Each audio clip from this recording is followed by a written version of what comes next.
never seen anyone put their IQ on a CV before.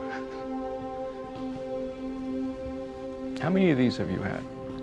9. 4 in New York, 4 here, and Skype. Why are you here then? Well, it's not a very political answer, but I think mediocrity is too well hidden by parents who hire private tutors. Every successful business is full of people who spend money nurturing unremarkable talent. I think this is the closest thing to a meritocracy there is. And I only ever want to be judged on the strength of my abilities. And paid for it. You know how many mountains I'd have to move to get you to London for good.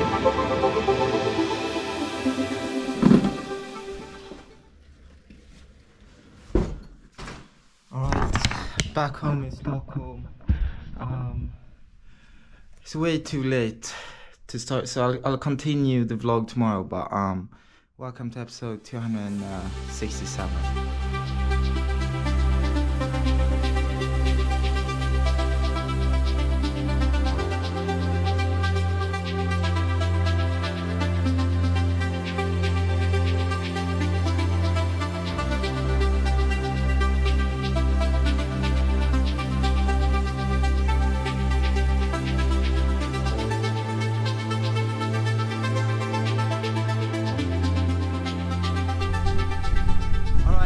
Down, the best part about being back in Stockholm is to get to see this guy.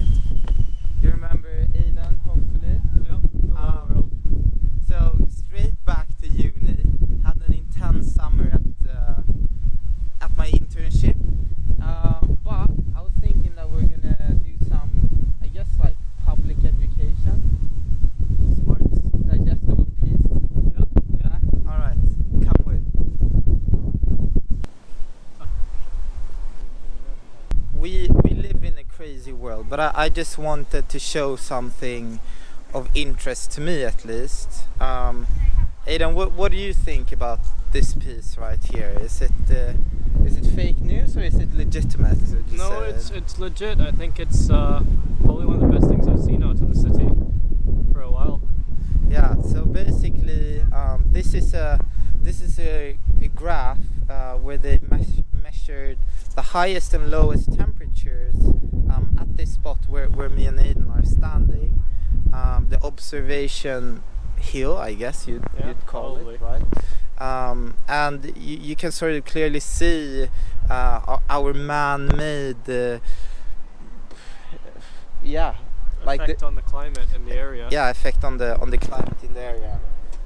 So it's basically this graph here, and they've measured it since 1760 all the way to the 2000s, and as you can see, with traditional capitalism, we can see the temperatures here, how they've increased. And I think the reason why I'm bringing this up is because I found that my life mission is to work on that stuff, and there's a lot of people working on it, but I just wanted to put it out there. And what I found this summer is that my curiosity this far has led me to trying to understand the world, why it works the way it works, and how it works the way it works.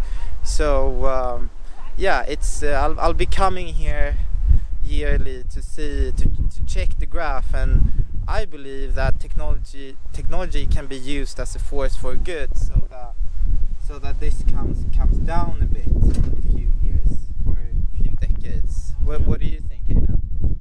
Is that too optimistically speaking of me? As long as the graph doesn't go straight up, I think we're on the right path. Yeah. So a bit of a shorter vlog today. I am really tired from working all summer. Got to think of your mental and physical health and all that stuff. But yeah, hope you enjoyed it. I'll see you soon. Have a lot of stuff in my pipeline to catch up on life with. Do you have any closing words? Be kind to yourself.